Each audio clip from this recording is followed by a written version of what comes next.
Now, to create our sparkling octagonal highlights in the background in the blurry bokeh effect, we're going to create an octagon-shaped brush tip. And to do that, we need to create a new document first of all. So go to New, Blank File, click OK. 200 by 200 is fine, resolution of 240. Set the background to transparent, that's quite important. And click OK to see our new document.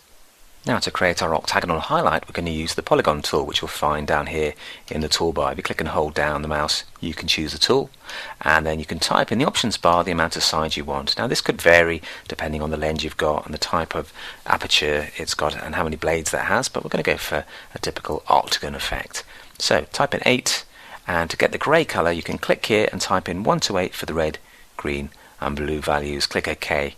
And you're ready now to draw your octagon shape.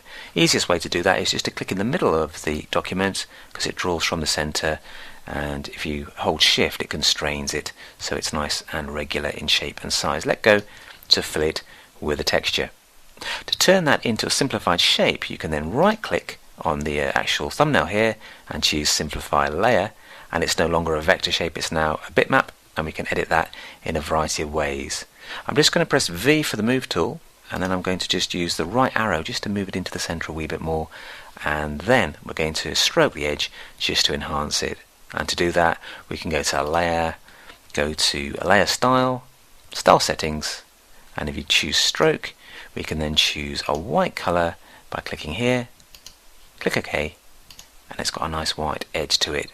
We can now click OK to get rid of the style settings, and there is our brush tip. Now, to tell Photoshop that's a particular brush, we can actually define it by going to Edit, Define Brush.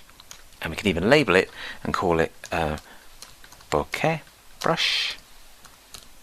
Click OK. So we've finished with this document now. We can just click on the background document to access it and minimize that so it's out of the way, and we're ready to start spraying the brush. Just about. We actually need to modify it first to change the way it behaves, but let's find it first of all by going to the brush tool, up to the brush preset picker, and when we scroll down you'll see one or two that I prepared earlier. If I move over there you can see the label. The one we made was bokeh brush, so I'm going to select it and it will now spray with that brush tip shape. I'm just going to create a new transparent layer to spray onto.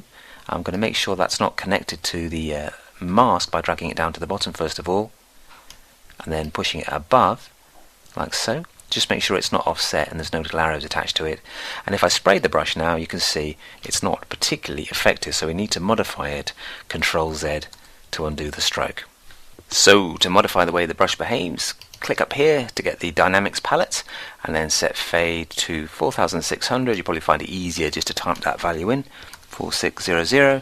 Set hue jitter to 100%. Again, we'll type that like so, and again scatter 100% too. And for spacing, we're going to set it to 1000% and click here to close. And now we can actually click on the top layer and spray our brush. Even a couple of clicks actually will add lovely specular highlights.